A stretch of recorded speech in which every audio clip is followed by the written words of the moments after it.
ಜೊತೆಯಲಿ ಜೊತೆಯಲಿ ಇರುವೆನು ಹೀಗೆ ಎಂದು, ಹೊಸ ಹರುಷವ ತರುವೆನು ಇಂದು ಎಂದು. ನೀ ಎಂತ ಮಾತಾಡಿದೆ. ನಮಸ್ಕಾರ ಸ್ನೇಹಿತರೆ, ಮತ್ತೊಂದು ಹೊಸ ವಿಡಿಯೋಗೆ ಸುಸ್ವಾಗತ. ಇಂದು ನಾವು ಬೆಟ್ಟದ ಮೇಲಿರ್ತಕ್ಕಂಥ ವೆಂಕಟೇಶ್ವರ ದೇವಸ್ಥಾನಕ್ಕೆ ಹೋಗ್ತಾ ಇದ್ದೀವಿ. ನಮ್ಮ ಊರಿಂದ ಒಂದು 7-8 ಕಿಲೋಮೀಟರ್ ದೂರದಲ್ಲಿರ್ತಕ್ಕಂಥ ಮಲ್ಲದ ಗುಡ್ಡದ ಗ್ರಾಮದಲ್ಲಿರ್ತಕ್ಕಂಥ ವೆಂಕಟೇಶ್ವರ ದೇವಸ್ಥಾನ. ನಮ್ಮ ಕಡೆ ಬೆಳೆ ಕಟಾವು ನಡೆದವು, ನಿಮ್ಮ ಕಡೆ ಹೇಗಿದೆ ಕಮೆಂಟ್ ಮಾಡಿ. ರಾಶಿ ಮಾಡ್ತಾ ಇದ್ದಾರೆ ನಮ್ಮ ಕಡೆ ನೆಲ್ಲನ್ನು. ಸ್ವಲ್ಪ ಹುಷಾರಿರ್ಬೇಕು, ಯಾಕಂದರೆ ಹುಲ್ಲು ತುಂಬ್ಕೊಂಡಿರೋ ಗಾಡಿ ಬರ್ತವೆ, ಆಮೇಲೆ ಲೋಡ್ ಮಾಡ್ಕೊಂಡು ನೆಲ್ಲಿನ ರಾಶಿಯನ್ನು ಒಯ್ಯಲಿಕ್ಕೆ ಟ್ರ್ಯಾಕ್ಟರ್ಗಳು ಅಡ್ಡದಿಡ್ಡಿ ಬರ್ತವೆ ನೋಡಿ. ಆಲ್ರೆಡಿ ಅಲ್ಲಿ ಹುಲ್ಲನ್ನು ಓವರ್ಲೋಡ್ ಮಾಡ್ಕೊಂಡು ಹೆಂಗೆ ನಿಂತೈತೆ ಗಾಡಿ. ಈ ದಿನದಲ್ಲಿ ಅಕ್ಕಪಕ್ಕ ಇರೋ ಕಂಬಗಳೆಲ್ಲ ಮುರಿದೋಗ್ತವೆ, ಅಷ್ಟೊಂದು ಡೇಂಜರ್ ಇವೆಲ್ಲ ಹುಲ್ಲಿನ ಗಾಡಿಗಳು. ಏನು ಮಾಡೋಕ್ಕಿಲ್ಲ, ರೈತ ತನ್ನ ಹಸುಗಳಿಗೆ ದನಗಳಿಗೆ ಹುಲ್ಲನ್ನು ಸಂಗ್ರಹಿಸಲೇಬೇಕು. ಬಹಳ ದೂರದಿಂದ ಬಂದಿರ್ತಾನೆ, ಹೆಚ್ಚಿಗೆ ಒಯ್ಯಲೇಬೇಕು ಅವನು. ಒಂದು ಸಾರಿ ಬಂದರೆ ಅಲ್ಲಿನೂ ನೋಡಿ ಯಾವ ಲೆವೆಲ್ಲಿಗೆ ಹುಲ್ಲನ್ನು ತುಂಬ್ಯಾರಂತ. ಸೊ ಹಾಗಾಗಿ ಹುಲ್ಲನ್ನು ತುಂಬ್ಕೊಂಡು ಹೋಗ್ತಾರೆ. ತುಂಬ ದೊಡ್ಡದಾಗಿರತಕ್ಕಂಥ ರೋಡಲ್ಲಿ ಇಡ್ಸೋಕೆ ಏನು ಪ್ರಾಬ್ಲಮ್ ಇಲ್ಲ, ಏನು ತೊಂದರೆ ಇಲ್ಲ. ಆದರೆ ಚಿಕ್ಕ ಚಿಕ್ಕ ಸಂದಿಯಲ್ಲಿ ಸಣ್ಣ ರಸ್ತೆಗಳಿರ್ತಕ್ಕಂಥ ಸ್ಥಳದಲ್ಲಿ ಹುಲ್ಲು ತುಂಬಿದ ಗಾಡಿಗಳು ಹೋದರೆ ಅಕ್ಕಪಕ್ಕ ಇರತಕ್ಕಂಥ ಕಂಬಗಳು ಮೊದಲು ಮುರಿದೋಗ್ತವ. ಆಮೇಲೆ ಭಾಳ ಸಮಸ್ಯೆಗಳಾಗ್ತವೆ, ಟ್ರಾಫಿಕ್ ಜಾಮ್ ಆಗುತ್ತಾ. ಇನ್ನೊಂದು ಅಷ್ಟೊಂದು ವೈಡಾಗಿ ಆಗ್ಬಾರ್ದು ಅಂದರೆ ಮಷಿನ್ನಲ್ಲಿ ಹುಲ್ಲನ್ನು ಸುತ್ತಿ ಹಾಕ್ತಾರೆ, ಅದನ್ನು ತಗೊಂಡು ಹೋಗ್ಬೋದು, ಅದು ಚೆನ್ನಾಗಿರುತ್ತೆ. ಸೊ ಅಷ್ಟೊಂದು ಓವರ್ಲೋಡಾಗಿ ಕಾಣ್ತಕ್ಕಂಥ ಟ್ರ್ಯಾಕ್ಟ್ರಿ ತುಂಬಿರ್ತಕ್ಕಂಥ ಹುಲ್ಲು ಒಂದು ಲೆವೆಲ್ಲಿಗೆ ಭಾಳ ಅಂದರೆ ಭಾಳ ಕಮ್ಮಿ ಆಗುತ್ತೆ. ಮಷಿನ್ನಲ್ಲಿ ಹೆಂಟೆ ಮಾಡಿಬಿಟ್ಟು ಹಾಕಿರ್ತಕ್ಕಂಥ ಹುಲ್ಲು ನೋಡಿದರೆ ಎಲ್ಲ ಜಳ ಎಲ್ಲ ಕಡೆ ನೆಲ್ಲಿನ ಕಟಾವು ಆಗಿಬಿಟ್ಟದ. ಇಲ್ಲಿ ಹಾರ್ಸ್ಲಿಕ್ಕತ್ತಾರ ಭತ್ತನ. ನಮ್ಮ ಕಡೆ ನೆಲ್ಲು ಅಂತೀವಿ ಭತ್ತಕ್ಕೆ. ಆಲ್ಮೋಸ್ಟ್ ಎಲ್ಲ ಕಡೆ ಭತ್ತನೇ ಅಂತಾರ, ನಮ್ಮ ಕಡೆ ನೆಲ್ಲು ಅಂತ ಹೇಳ್ತೀವಿ ಅದಕ್ಕೆ. ನಿಮ್ಮ ಕಡೆ ಏನಂತಾರೆ ಕಾಮೆಂಟ್ ಮಾಡಿರಿ, ತಿಳಿಸಿ. ಆಲ್ರೆಡಿ ಸಸಿ ಮಾಡಿ ಹಾಕಿದಾರೆ, 2ನೇ ಬೆಳೆ ಬಿಡ್ತಾರೆ ಅಂತ ಹೇಳಿದಾರೆ. ಸೊ 2ನೇ ಬೆಳೆಗೂ ಸಹ ನಮ್ಮ ರೈತರು ಪೂರ್ವ ಸಿದ್ಧತೆಗಳನ್ನು ಮಾಡ್ಕೊಳಕತ್ತಾರ. ಸರ್ವಜ್ಞ. So great statue. ಆ ಪ್ರತಿಮೆನ ನೋಡಿ ಭಾಳ ಖುಷಿ ಆಯಿತು ನನಗೆ. ಸೊ ಇದೆ ಮಲ್ಲದ ಗುಡ್ಡ ಮೇಲ್ಗಡೆ ವೆಂಕಟೇಶ್ವರ.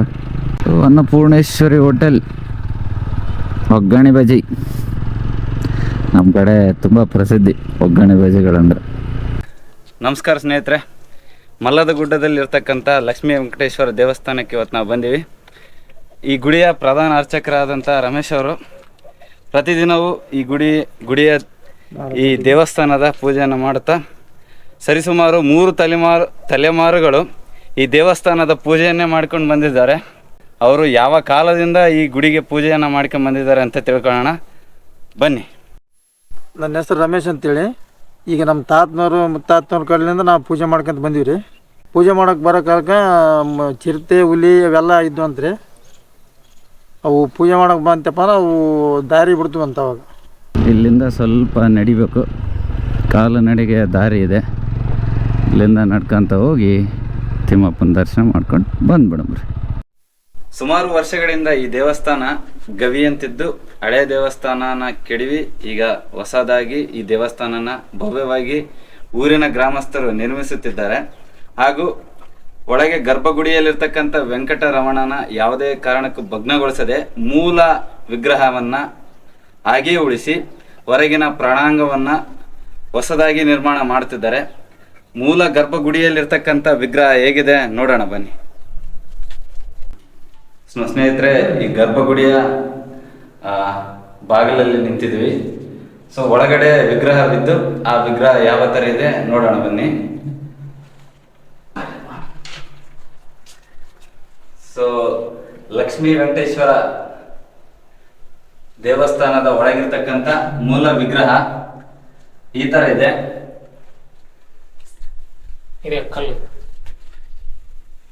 ಈ ದೇವಸ್ಥಾನವು ಹಳೆಯದಿದ್ದಾಗ ಈ ಕೇವಲ ಕಲ್ಲಿನಿಂದ ನಿರ್ಮಾಣ ಆಗಿತ್ತು. ಈಗ ಗ್ರಾಮಸ್ಥರು ಪೂರ್ಣ ಪ್ರಮಾಣದಲ್ಲಿ ದೇವಸ್ಥಾನ ನಿರ್ಮಾಣ ಮಾಡಿದ್ದಾರೆ. ಹಾಗೂ ದೇವಸ್ಥಾನದ ಒಳಗಡೆ ಇರ್ತಕ್ಕಂಥ ತಿಮ್ಮಪ್ಪನ ವಿಗ್ರಹ. ಈ ದೇವಾಲಯ ವೈಷ್ಣವ ದೇವಾಲಯವಾಗಿದ್ದು, ಈ ದೇವಾಲಯದಲ್ಲಿ ಇನ್ನೊಂದು ವಿಶೇಷವಾಗಿ ಈಗ ತಾನೇ ರೀಸೆಂಟ್ಲಿ ಒಂದು ವಿಗ್ರಹ ಸಿಕ್ಕಿದೆ. ಅದು ಏನಪ್ಪ ಅಂದರೆ, ಈ ಗುಡಿ ಜೀರ್ಣೋದ್ಧಾರ ಮಾಡಬೇಕಾದ್ರೆ ಇಲ್ಲಿ ಒಂದು ಗರುಡನ ವಿಗ್ರಹ ಸಿಕ್ಕಿದೆ. ಅದು ಬಹಳ ದಿನಗಳಿಂದ ಯಾರೂ ನೋಡಿರಲಿಲ್ಲ. ಕಲ್ಲಿನ ಪೊಟರೆಯಲ್ಲಿ ತಾನಾಗೆ ಕಣ್ಮರೆಯಾಗಿತ್ತು. ಬಟ್ ಈಗ ಈ ದೇವಸ್ಥಾನ ಜೀರ್ಣೋದ್ಧಾರ ಮಾಡಿ ಹೊಸದಾಗಿ ಕಟ್ಸ್ಬೇಕಾದ್ರೆ ಕಲ್ಲನ್ನು ಕಿತ್ತುವಾಗ ಆ ಗರುಡನ ವಿಗ್ರಹ ಸಿಕ್ಕಿದೆ. ಆ ಗರುಡನ ವಿಗ್ರಹ ಹೇಗಿದೆ ನೋಡೋಣ ಬನ್ನಿ.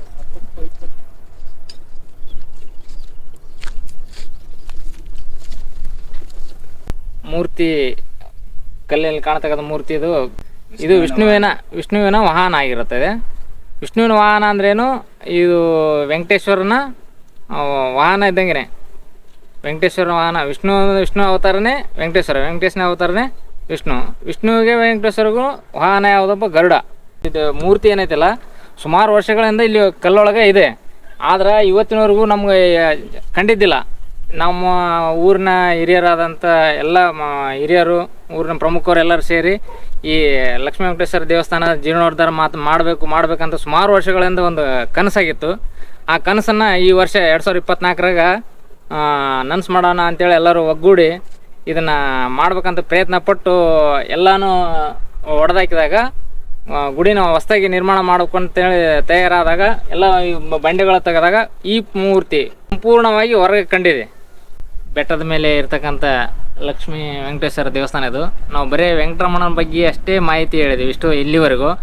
ಈಗ ವೆಂಕಟರಮಣನ ಪತ್ನಿ ಸತಿ ಅಂತ ಲಕ್ಷ್ಮಿ ಮತ್ತು ಪದ್ಮಾವತಿ ಇಬ್ಬರು, ಅವರಿಗೆ ವೆಂಕಟರಮಣಗೆ ಇಬ್ಬರು ಪತ್ನಿಯರು. ಅದರಲ್ಲಿ ವೆಂಕಟರಮಣ ಲಕ್ಷ್ಮಿಯನ್ನು ಪಕ್ಕದಲ್ಲಿ ಇಟ್ಕೊಂಡು ಪದ್ಮಾವತಿನ ನಮ್ಮ ಊರಿನ ಮಧ್ಯ ಭಾಗದಲ್ಲಿ ಅದು ಪದ್ಮಾವತಿ ದೇವಸ್ಥಾನ ಇದೆ.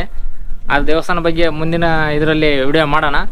ಈಗ ಸದ್ಯಕ್ಕೆ ದೇವಸ್ಥಾನ ವೆಂಕಟರಮಣನ ಪಕ್ಕದಲ್ಲಿನ ಲಕ್ಷ್ಮೀ ವೆಂಕಟೇಶ್ವರ ದೇವಸ್ಥಾನ ಇದೆ. ಆ ದೇವಸ್ಥಾನದ ಬಗ್ಗೆ ಮಾಹಿತಿ ಪಡೆಯೋಣ ಬನ್ನಿ ಸ್ನೇಹಿತರೆ.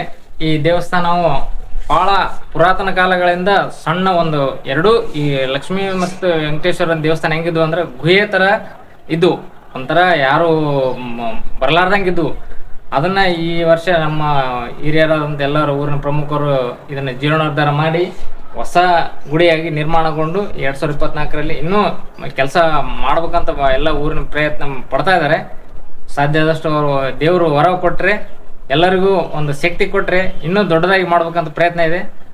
ಲಕ್ಷ್ಮೀ ಮೂರ್ತಿ ಈ ಥರ ಇದೆ ನೋಡಿ ಸ್ನೇಹಿತರೆ. ಈ ಮುಖ್ಯ ದ್ವಾರದ ಬಾಗಿಲಿನ ಮೇಲೆ ಲಿಂಗದ ಕೆತ್ತನೆಯನ್ನು ಕೆತ್ತಿದ್ದಾರೆ. ಸೊ ವೈಷ್ಣವ ಶೈವ ಎರಡು ಬೇರೆ ಅಲ್ಲ ಅನ್ನೋದಕ್ಕೆ ಕಾರಣ ಶಿವಾಯ ವಿಷ್ಣು ರೂಪಾಯ, ಶಿವರೂಪಾಯ ವಿಷ್ಣುವೇ ಅಂತ ಪ್ರತೀತಿನೇ ಇದೆ.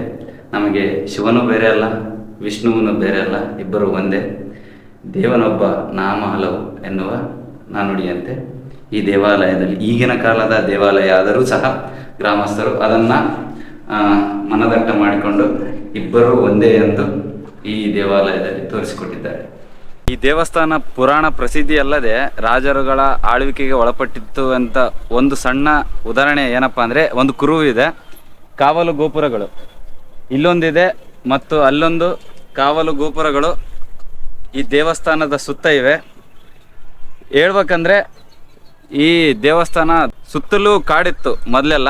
ಈಗ ಜನ ನಿಬಿಡ ಜಾಸ್ತಿಯಾಗಿ ಊರು ಸೃಷ್ಟಿಯಾಗಿದೆ. ಮೊದಲು ಈ ಬೆಟ್ಟದಲ್ಲಿ ಕೋಟೆ ಇತ್ತು. ಆ ಕೋಟೆ ಸಂಪೂರ್ಣವಾಗಿ ನಾಶ ಆಗದ. ಈ ಕೇವಲ ಕಾವಲು ಗೋಪುರಗಳನ್ನು ಮಾತ್ರ ನಾವು ಕಾಣ್ಬೋದು. ಎಷ್ಟು ಸುಂದರವಾಗಿ ಈ ಸುತ್ತಮುತ್ತಲಿನ ಪರಿಸರ ಕಾಣುತ್ತಂದರೆ ಈ ದೇವಸ್ಥಾನಕ್ಕೆ ಬಂದು ಇದನ್ನೆಲ್ಲ ನೋಡೋದೇ ಒಂದು ಪುಣ್ಯ ಭಾಗ್ಯ ಅಂತ ನಾನು ಭಾವಿಸ್ತೀನಿ. ನಿಮಗೆ ಸಮಯ ಇದ್ದರೆ ಈ ಮಲ್ಲದ ಗುಡ್ಡದ ತಿಮ್ಮಪ್ಪನ ದೇವಸ್ಥಾನಕ್ಕೆ ಬರ್ರಿ, ಇಲ್ಲಿನ ಸೌಂದರ್ಯನ ಸವಿರಿ. ಈ ಶ್ರೀ ಲಕ್ಷ್ಮೀ ವೆಂಕಟೇಶ್ವರ ದೇವಸ್ಥಾನದ ಕೆಳಭಾಗದಲ್ಲಿ ಒಂದು ಸಣ್ಣ ಮಂಟಪ ಇದೆ. ಈ ಮಂಟಪವನ್ನು ನಮ್ಮ ಹಿರಿಯರಾದಂಥ ನಮ್ಮ ತಾತನವರು, ಶರಣಪ್ಪ ತಾತನವರು ಇದನ್ನು ನಿರ್ಮಾಣ ಮಾಡಿ ಆವಾಗಿನ ಕಾಲದಾಗ ಬರೀ 3 ಜನ ಸೇರಿ ಕೆಳಗಿಂದ ಕಲ್ಲು ಮಣ್ಣು ಎಲ್ಲ ಹೊತ್ಕೊಂಬಂದು ಇದನ್ನು ಸಣ್ಣದಾಗಿ ನಿರ್ಮಾಣ ಮಾಡಿದ್ದಾರೆ. ಈ ದೇವಸ್ಥಾನದ ಮುಂದೆ ಗರುಡಗಂಬವನ್ನು ನಿರ್ಮಾಣ ಮಾಡಿದ್ದಾರೆ ಹೊಸದಾಗಿ. ಮೊದಲು ಭಾಳ ಚಿಕ್ಕದಾಗಿ ಗರುಡಗಂಬ ಈ ದೇವಸ್ಥಾನದ ಮುಂದೆ ಇತ್ತು, ಆದರೆ ಈಗ ಬೃಹದಾಕಾರವಾಗಿ ಗರುಡಗಂಬನ ಈ ದೇವಸ್ಥಾನದ ಮುಂದೆ ನಾವು ಕಾಣ್ಬೋದು. ಹಾಗೂ ಆ ಕಂಬದ ಮೇಲೆ ಗರುಡನ ಕೆತ್ತಿದ್ದಾರೆ. ವಿಷ್ಣುವಿನ ಅಲಂಕಾರಕ್ಕೆ ಶೋಭೆ ತರುವಂತಹ ಚಕ್ರ ಈ ಕಡೆ ಇದ್ದು ಆ ಕಡೆ ಶಂಖ ಇದೇನೋ ನೋಡೋಣ ಬನ್ನಿ. ವೆಂಕಟರಮಣ ನಾಮನ ಸಹ ಇಲ್ಲಿ ನೋಡ್ಬೋದು. ಹಾಗೂ ಈ ಬದಿಯಲ್ಲಿ ಶಂಖನ ನಾವು ನೋಡ್ಬೋದು. ಹಾಗೂ ಹಳೆಯದಂತೆಯೇ ಗರುಡನ ಈ ಕಂಬದ ಮೇಲೆ ಕೆತ್ತಿದ್ದಾರೆ. ಈ ದೇವಸ್ಥಾನ ಹೊಸದಾಗಿ ನಿರ್ಮಾಣ ಮಾಡಿದ್ರೂ ಸಹ ನಮ್ಮ ಮೂಲನ ನಾವೆಲ್ಲೂ ಬಿಟ್ಟಿಲ್ಲ. ಹಳೆಯ ದೇವಸ್ಥಾನಗಳನ್ನು ಯಾವ ರೀತಿ ನಿರ್ಮಾಣ ಮಾಡ್ತಿದ್ವು ಅದೇ ತರಹ ಅದನ್ನೇ ಹೋಲುವಂತೆ ಆ ಮೂಲನ ಬಿಡದೆ ನಾವು ಈ ದೇವಸ್ಥಾನನ ನಿರ್ಮಾಣ ಮಾಡಿವಿ. ಹಾಗೂ ಈ ದೇವಸ್ಥಾನದ ಬಾಗಿಲಲ್ಲಿ ವಿಷ್ಣುವಿನ ದ್ವಾರ ಪಾಲಕರಾಗಿರ್ತಕ್ಕಂಥ ಜಯ ವಿಜಯನನ್ನ ಕೆತ್ತಿದ್ದಾರೆ. ಈ ಕಡೆ ಜಯ ಅನ್ಬೋದು, ಆ ಕಡೆ ವಿಜಯ ಅಂತ ಹೇಳ್ಬೋದು. ಹಾಗೂ ಇನ್ನೊಂದು ವಿಷ್ಣುವಿನ ಅವತಾರವಾಗಿರ್ತಕ್ಕಂಥ ಕೂರ್ಮ ಅವತಾರನ ನಾವು ಹೊಸ್ತಿಲ ಮೇಲೆ ಕಾಣ್ಬೋದು. ಕೂರ್ಮ ಅವತಾರ ಸೊ ವಿಷ್ಣುವಿನ ಅವತಾರಗಳಲ್ಲಿ ಒಂದು. ಹಾಗೂ ಚಕ್ರ ಹಾಗೂ ಶಂಖನ ಈ ದೇವಸ್ಥಾನದ ಹೆಬ್ಬಾಗಿಲಿಗೆ ನಾವು ಕಾಣ್ಬೋದು. ನಮಸ್ಕಾರ ಸ್ನೇಹಿತರೆ, ನಾವು ಇವತ್ತು ಲಕ್ಷ್ಮೀ ವೆಂಕಟೇಶ್ವರ ದೇವಸ್ಥಾನಕ್ಕೆ ಬಂದಿದ್ದೀವಿ. ಈಗ ಮಲ್ದಗುಡ್ಡದಲ್ಲಿದ್ದೀವಿ. ಈ ವಿಡಿಯೋನ ಲೈಕ್ ಮಾಡಿ, ಶೇರ್ ಮಾಡಿ, ಸಬ್ಸ್ಕ್ರೈಬ್ ಮಾಡಿ. ಆದಷ್ಟು ಈ ಬಡ ಕಲಾವಿದರನ್ನು ಬೆಳೆಸಿ. ಬಹುಮುಖ್ಯವಾಗಿ ಇಲ್ಲಿನ ಜನಪದ ಕಥೆಗಳಲ್ಲಿ ಮುಖ್ಯವಾಗಿ ಒಂದು ಕತೆ ಇದೆ. ಏನಪ್ಪ ಅಂದರೆ, ಮೇಲಿರ್ತಕ್ಕಂಥ ತಿಮ್ಮಪ್ಪನ ಗುಡಿ ಹತ್ತಿರ ಒಂದು ಕಳ್ಳತನ ಆಗುತ್ತೆ. ಯಾವ ಕಳ್ಳತನ ಅಂದರೆ ಗಂಟೆಯ ಕಳ್ಳತನ. ಅದನ್ನು ಮಾಡಿದವರು ಯಾರಪ್ಪ ಅಂದರೆ ನಮ್ಮ ಹನುಮಪ್ಪ. ಸೊ ಈ ಹನುಮಪ್ಪನ ವಿಗ್ರಹಕ್ಕೆ ಕಳ್ಳಹನುಮಪ್ಪ ಅಂತ ಈ ಊರಿನ ಗ್ರಾಮಸ್ಥರು ಕರೀತಾರೆ.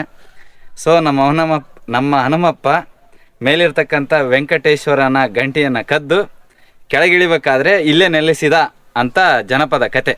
ನೋಡಿ, ಗಂಟೆನೂ ಸಹ ನೋಡ್ಬೋದು ನಾವಿಲ್ಲಿ, ಹನುಮಪ್ಪನ ಗಂಟೆ. ಎಲ್ಲ ವಿಗ್ರಹಗಳಲ್ಲಿ ನಾವು ಗಂಟೆಯನ್ನು ಬಾಲಕ್ಕೆ ನೋಡ್ತೀವಿ, ಆದರೆ ಈ ವಿಗ್ರಹದಲ್ಲಿ ಗಂಟೆ ಬೇರೆಯಾಗಿದೆ. ಸಪ್ರೇಟಾಗಿ ಗಂಟೆಯನ್ನು ನಾವು ನೋಡ್ಬೋದು. ಹಾಗೂ ಬಾಲಕ್ಕೂ ಸಹ ಗಂಟೆ ಇದೆ. ಗಂಟೆ ಇರೋದನ್ನು ನಾವು ನೋಡ್ಬೋದು. ವಿಡಿಯೋದಲ್ಲಿ ಎಷ್ಟು ಕ್ಲಿಯರಾಗಿ ಕಾಣುತ್ತೋ ಗೊತ್ತಿಲ್ಲ, ಬಟ್ ನಮಗಂತೂ ಕಣ್ಣಿಗೆ ಕಾಣ್ತಾ ಇದೆ. ತುಂಬ ಚೆನ್ನಾಗಿದೆ ಇಲ್ಲಿನ ಹನುಮಪ್ಪ, ಕಳ್ಳ ಹನುಮಪ್ಪ. ಇದು ರಾಯಚೂರು ಜಿಲ್ಲೆ ಮಸ್ಕಿ ತಾಲೂಕಿನ ಮಲ್ಲದಗುಡ್ಡ ಗ್ರಾಮದಲ್ಲಿ ಶ್ರೀ ಲಕ್ಷ್ಮೀ ವೆಂಕಟೇಶ್ವರ ದೇವಸ್ಥಾನವನ್ನು ನೋಡಬಹುದು. ಈ ದೇವಸ್ಥಾನವನ್ನು ತಲುಪಬೇಕೆಂದರೆ ಮಲ್ಲದಗುಡ್ಡಕ್ಕೆ ಬಂದು ಈ ಬೆಟ್ಟದ ಮೇಲೆ ಇರತಕ್ಕಂಥ ತಿಮ್ಮಪ್ಪನ ದರ್ಶನ ಪಡಿಬೇಕಂದ್ರೆ ಕಡ್ಡಾಯವಾಗಿ ಈ 211 ಮೆಟ್ಟಿಲುಗಳನ್ನು ಏರಿ ತಿಮ್ಮಪ್ಪನ ದರ್ಶನ ತಗೊಂಡ್ರೆ ಆತನ ಕೃಪೆಗೆ ಪಾತ್ರರಾಗ್ತೀರಿ ಅಂತ ಹೇಳಕ್ಕೆ ಇಷ್ಟಪಡ್ತೀನಿ. ಸೊ ಇಲ್ಲಿನ ಜನಪದ ಕಥೆಯಲ್ಲಿ ಕಳ್ಳಹನುಮಪ್ಪನನ್ನು ಹಿಡಿಯಲಿಕ್ಕೆ ಬಂದಂಥ ತಿರುಪತಿಯ ತಿಮ್ಮಪ್ಪನ ಕಾಲುಗಳು, ಪಾದಗಳು ಇಲ್ಲಿ ನಾವು ನೋಡ್ಬೋದು. ಸೊ ಹನುಮಪ್ಪನನ್ನು ಹಿಡಿಯಲಿಕ್ಕೆ ಬಂದ ತಿಮ್ಮಪ್ಪನ ಪಾದದ ಗುರುತುಗಳು ಈ ದೇವಸ್ಥಾನದ ಕೆಳಗಡೆ ನೋಡ್ಬೋದು.